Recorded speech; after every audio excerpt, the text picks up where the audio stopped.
남편과 대학 후배가 침대 위에서 찍은 무릇한 동영상이었습니다.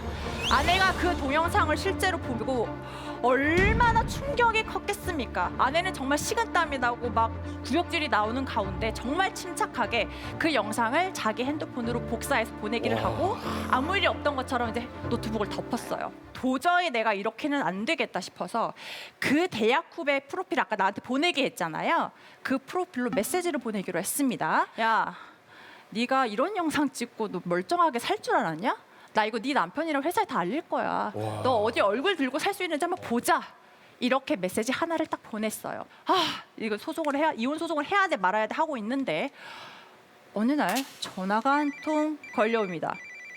경찰서예요. 알고 보니 그 대학 후배가 아내를 고소한 거였어요. 뭐로? 협박으로. 답답해. 네, 여러분 어떻게 되는 줄 아세요? 이건 벌금형이 없어요. 최소 1년 이상의 유기징역. 유기징역부터 시작합니다. 자, 어쨌든 지금 뭐 얘기를 들으셨는데 잘 응수하셔야 됩니다. 네, 중요한 건 얼마나 진실성 있게 잘 준비했느냐 아니겠습니까? 좋습니다. 네, 준비한 자. 거 열심히 한번 해보도록 하겠습니다. 자, 그러면 불륜 잡는 세치어는 어떤 이야기를 준비해 오셨을지 불륜 잡는 세치어의 혓바닥 플레이를 시작합니다. It's s 타임!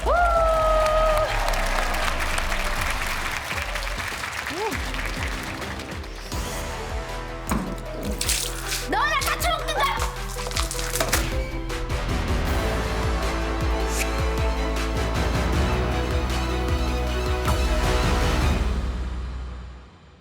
네, 여러분 반갑습니다. 재도전으로 결승전까지 눈물겹게 진출한 불륜 잡는 세치어 양나래 변호사입니다. 반갑습니다. 중뽕마죠, 중뽕마. 저는 정말 불륜으로 고통받는 분들을 참 많이 만나는데요. 이혼 전문 변호사로서 8년 차로 이렇게 일하면서 제가 가장 안타까웠던 점에 대해서 오늘 말씀드리고자 합니다. 불륜을 저지른 이 쓰레기들의 멱살을 잡으려다가 바로 내 뒷목을 잡게 되는 상황인데요. 불륜의 피해자들이 불륜남, 불륜녀에게 역으로 고소를 당하는 상황입니다. 어떻게 그럴 수가 있어? 뭐 약간 스텝이 꼬이거나 실수해가지고 법적으로. 알아두면 살면서 언젠가 한 번쯤 쓸모 있는 불륜녀, 불륜남에게 절대로 해서는 안 되는 행동들을 낱낱이 알려드리도록 하겠습니다. 메모 좀 재밌다. 네, 첫 번째입니다. 이건 여러분들 많이 알고 계실 수 있어요. 남편이 바람이 난 걸 알았습니다. 불륜녀의 회사도 알아냈어요. 그래서 다짜고짜 회사로 찾아갑니다. 야, 네가 내 남편이랑 바람 피우지? 이렇게 사람이 많은 곳에서 소리를 지릅니다.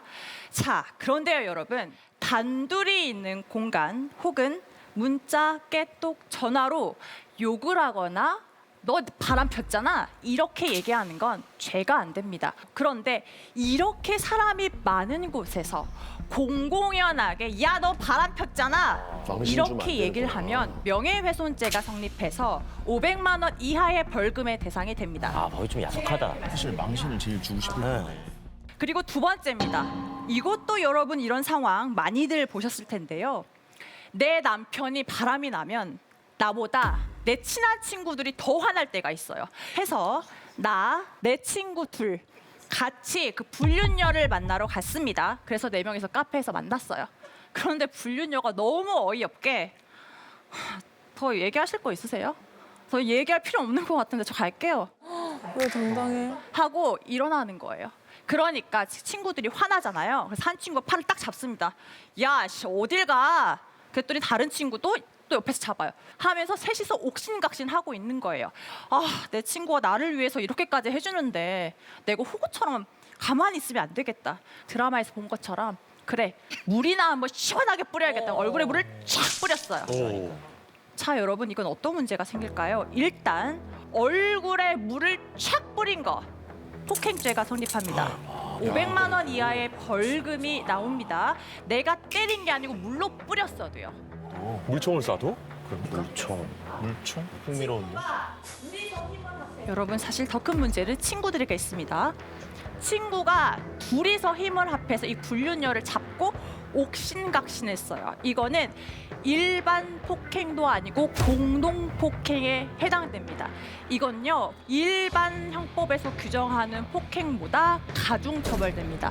실제로 내가 혼자 불륜녀 만나러 가기 무섭잖아요. 그러니까 친구들 데리고 갔다가 같이 간 친구한테 너무 미안하잖아요. 그래서 불륜녀에게 결국은 그럼 처벌보론서 좀 내주면 안 되니? 내가 알았어. 너 바람 피운 거 덮어주고 상간녀 소송도 안 하고 아무것도 안 할 테니까 그냥 내 친구들 고소한 것 좀 어떻게 좀 해줘봐. 이렇게 해서 피해자는 나였는데 억울하게 다른 거 손 써보지도 못하고 가해자가 상황을 묻어야 되는 게 되는 거죠.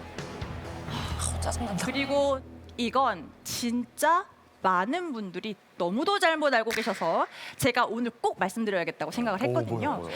자, 우리 TV 같은 데에서 이런 장면을 너무 많이 봤어요. 배우자가 바람 났을 때 현장 급습하러 모텔 같은 데까지 막 가는 거 있잖아요. 가가지고 사진 찍은 거. 야, 너 다 뒤졌어 하면 사진을 막 착착착 찍는 거예요. 여러분, 이거 하시면 절대 안 되는 행동입니다. 2015년에요. 간통죄가 폐지되기 이전에는요. 불륜으로 잡기 위해서는 성관계에 직접적인 증거가 필요했습니다. 그런데 간통죄가 폐지된 이후에는 그런 직접적인 증거가 없어도 문자로 서로 자기야 이런 내용이 있거나 혹은 모텔로 들어가는 장면만 있더라도 이것들 바람 폈구나 하고 인정이 되거든요. 자, 그래서 모텔 현장 급습하면 주거침입죄가 성립합니다. 뭐야? 대실도 주거 내주나? 모텔인데 주거침입죄? 네, 맞습니다. 주거침입죄는요. 점유하고 있는 방실을 침입했을 때 성립하는 범죄거든요. 그래서 내가 가령 공중 화장실에 앉아 있었어. 근데 누가 문을 벌컥 열고 들어와. 그럼 이것도 주거침입죄가 성립하는 겁니다. 그렇기 때문에 내가 역풍을 맞을 상황에 놓이지 않도록 무리해서 증거 수집을 하실 필요가 절대로 없는 겁니다. 자, 제가 이렇게 불륜녀, 불륜남들에게 절대 해서는 안 되는 행동들을 여러분께 말씀드렸는데요. 자, 여기에 또 불륜녀에게 제대로 된 역풍을 맞아서 너무나 힘든 상황을 보내게 된 그런 사연을 준비해 왔습니다. 자, 아내가요. 남편의 바람을 의심하기 시작했습니다. 남편의 행동이 조금 이상해졌거든요. 우리 남편들이나 아니면 엄마가 사실 나한테 시켜도 분리수거나 음식물 쓰레기 버리는 거 진짜 하기 싫잖아요. 근데 남편이 굳이 본인이 그걸 다 하겠다고 하는 거예요. 그런데 분리수거 한번 하러 가면 30분, 40분 동안 오질 않아. 오, 쎄한데. 아니, 그리고 귀찮으면 나가서 한 번에 해야 되잖아요. 근데 분리수거 한 번, 음식물 쓰레기 한 번 나가서 들어오질 않습니다. 밖에서 뭐 하는지 수상하죠. 게다가 또 뭐가 이상했느냐? 아빠들, 아버님들은 엄마가 마트에서 속옷 같은 거 사다 주시면 그냥 그래 알겠어 이거 입을게 하고 있거든요. 언제부턴가 남편이 그 영어 박힌 깔빈 클라인 팬티 이런 거 있잖아요. 젊은 애들이 입는다는 그 속옷에 집착을 하는 거예요. 속옷을 신경 쓴다. 보여줄 사람이 있다.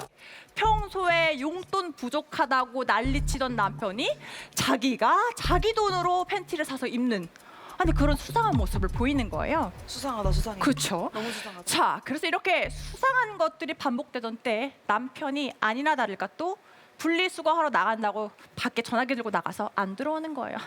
하나 걸려만 봐라 이러고 있는데 평소에 남편이 너무도 애지중지하던 노트북에서 깨톡하는 소리가 들립니다. 남편이 PC 깨톡을 로그인해놓고 나갔던 거죠. 아내는 이때다 싶었어요. 어차피 로그인도 되어 있겠다. 그래서 채팅 목록을 열었죠. 그리고 딱 봤어요. 그런데 아니나 다를까 자기야 이따 전화해 하트 이런 게 있는 거예요. 떨리는 손으로 채팅방을 눌렀습니다. 그리고 정말 슬프게도 예상했던 것처럼 불륜이었어요. 아내는 정말 떨리는 마음으로 증거를 수집했습니다. 그리고 그 불륜녀의 프로필을 나한테 보내게 했어요. 그리고 나서 그 카톡 사진을 확인하는데 그 여자가 부부끼리 동반 모임으로도 자주 만났던 남편의 대학 후배 유부녀인 거예요. 그런데 여러분 그거 아시죠? 여자의 촉은 한 번씩 발동되면 기가 막혀요. 느낌에. 남편이 애지중지하던 그 노트북 그거 빨리 급하게 몇 개만 확인하면 뭐가 있을 것 같은 거예요. 지금 남편이 들어오기 전에 빨리 확인해야 되잖아요. 그래서 폴더 몇 개만 그냥 급하게 눌렀어요. 거기에서 아내가 발견한 충격적인 증거는 충격적인 증거는 바로 여기서 끊는 거 아니구나. 남편과 대학 후배가 침대 위에서 찍은 무탄 동영상이었습니다. 아내가 그 동영상을 실제로 보고 얼마나 충격이 컸겠습니까? 아내는 정말 식은땀이 나고 막 구역질이 나오는 가운데 정말 침착하게 그 영상을 자기 핸드폰으로 복사해서 보내기를 하고 아무 일이 없던 것처럼 이제 노트북을 덮었어요. 그런데 여러분 잠이 옵니까? 열받아서 잠이 안 오. 너무 충격적이잖아요. 도저히 내가 이렇게는 안 되겠다 싶어서 그 대학 후배 프로필 아까 나한테 보내게 했잖아요. 그 프로필로 메시지를 보내기로 했습니다. 자, 먼저 영상을 하나 보냈어요. 그리고 이렇게 얘기했습니다. 야, 네가 이런 영상 찍고 너 멀쩡하게 살 줄 알았냐? 나 이거 네 남편이랑 회사에 다 알릴 거야. 너 어디 얼굴 들고 살 수 있는지 한번 보자. 이렇게 메시지 하나를 딱 보냈어요. 이거 소송을 해야 이혼 소송을 해야 돼 말아야 돼 하고 있는데 어느 날 전화가 한 통 걸려옵니다. 경찰서래요. 그래서 뭐야 보이스피싱인가 싶었는데 알고 보니 그 대학 후배가 아내를 고소한 거였어요. 뭐로? 협박으로. 답답해. 근데 여러분 여기서 정말 큰 문제가 발생합니다. 어떤 문제가 있느냐? 자, 제가 앞에 말씀드린 명예훼손, 주거침입, 폭행, 그리고 단순 협박은 초보인 경우에는 벌금형으로 다소 경한 처벌로 끝날 수 있어요. 그런데 아내는 협박을 했죠. 뭘 가지고? 영상을 가지고. 아내가 설사 이 영상을 어디에 뿌릴 생각이 없었어도 그 영상을 가지고 협박했기 때문에 단순 형법이 아니라 성폭력 범죄의 처벌에 관한 특례법으로 처벌이 됩니다. 근데 여러분 어떻게 되는 줄 아세요? 이건 벌금형이 없어요. 최소 1년 이상의 유기징역. 유기징역부터 시작합니다. 아내는 유포할 생각이 없는데 단순히 얘 진짜 한번 혼내야 돼 하고 그걸 보냈을 뿐인데. 자, 아내는요.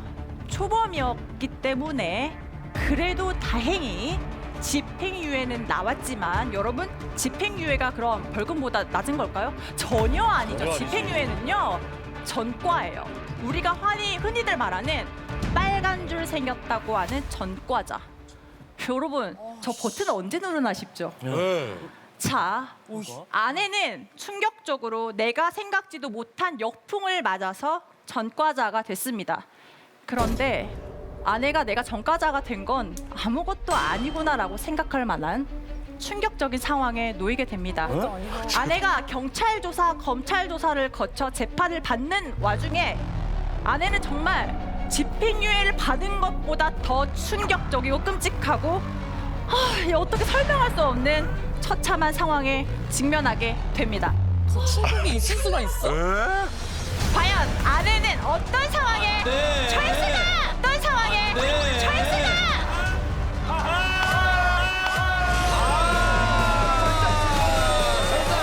신고. 오 마이 갓. 아이고 뭐야. 아이고 뭐야. 아이고 뭐야. 아이고 뭐야. 아이고 뭐야. 아이고 뭐야. 아이고 뭐야. 아이고 뭐야. 아이고 뭐야. 아니 전과자보다 더한 게 뭐가 있어? 어떻게 해? 답답해, 너무 답답해. 아니 너무 답답한 게 발단이 바람이고 증거를 제출하는 거잖아요. 근데 판사님이 너무 서운할 것 같은데요? 법률이 이렇게 돼 있으니 어쩔 수 없이 판결을 내렸겠죠. 맞아요. 아니 그러면 협박이라고 자꾸 해서 죄가 된다면은 야 너 이거 뭐 하는 거야? 이렇게 안 하고 보기 좋네 이러면서 스마일 이렇게 보내. 협박이 아니고. 협박 아닌데 이러면 어떡해? 네, 일단 영상을 내가 그 사람한테 보냈다는 게 네. 유포할 거라는 그 암묵적인 뜻을 내포하고 있다고 볼 수가 있기 암묵적인 때문에 협박이라는 유포를 할 수 있다는. 그러면 답답하다. 제일 좋은 거는 그걸 갖고 변호사 사무실로 가는 게 제일 좋은 거예요. 그렇죠. 그렇죠. 그걸로 상환유 소송을 하면서 증거로 쓰는 것은 오케이. 어. 그런데 그걸 상대방한테 보내서 나 이거 유포할 건데 이런 인상을 심어주는 순간 이건 중범죄가 되는 겁니다. 개인이 네. 대여자면 안 되는구나. 아내분도 괜히 피해자이면서 가해자가 될 수 있으니까. 그렇죠. 그러니까 잘 만들어진 휴먼 스토리를 들을 거냐, 스릴러 한 편을 볼 거냐. 우승하게 되면은 풍자와의 이제 챔피언 결정전에서 할 얘기가 지금 얘기보다 더 세다고 그랬어요. 그러니까 어느 분이 올라와도 난 그녀가 프린스 무슨 챔피언. 얘기를 갖고 왔을지도. 결승전의 승자를 들을 준비 되셨나요? 되셨나요? Are you ready? Are you ready? 축하합니다. 풍자와 맞붙게 될 오늘의 우승자 바로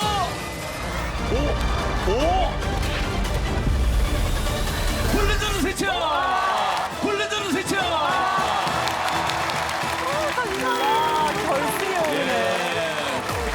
아 멋있다 멋있어. 느낌이 왔어요. 자 그러면 여러분 불륜 잡는 세 치어의 혓바닥 플레이를 시작하겠습니다. It's time!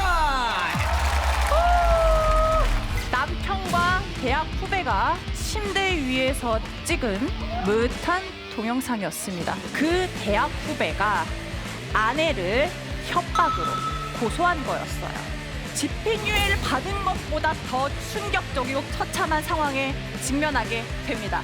과연 아내는 어떤 상황에 아내가 그 영상을 가지고 불륜녀한테 보내고 야 너 가만 안 둘 거야 했더니 고소당해서 집행유예가 나왔다 이렇게 말씀을 드렸어요. 그리고 경찰 단계, 검찰 단계 거치면서 충격적인 걸 알게 됐다 말씀드렸잖아요. 그 충격적인 건 바로 남편도 그 대학 후배한테 고소를 당했다는 겁니다. 남편도? 아내가 그 영상을 자세히 하나하나 들여다볼 수 있었을까요? 충격적이라서 못 보고 보지. 껐겠죠. 그런데 알고 보니 그 영상이 남편이 대학 후배 몰래 몰카로 찍은 영상이었던 겁니다.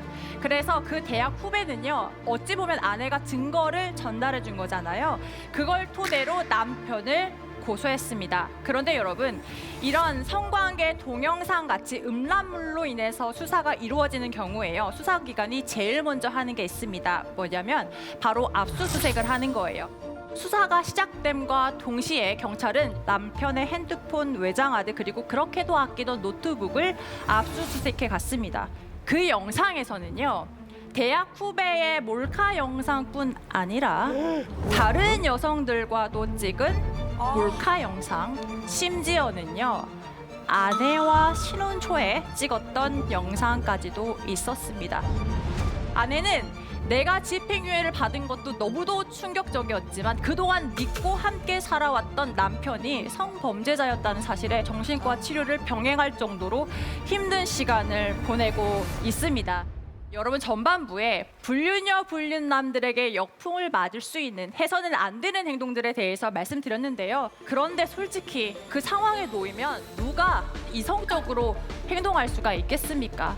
하지만 그럴 때일수록 침착하게 또 냉철하게 상황을 판단하고 행동할 수 있도록 해야겠습니다. 물론 그런 일이 발생하지 않는 게 가장 좋겠지만요. 자, 이상 불륜 잡는 새치어 양나래였습니다. 감사합니다. 네.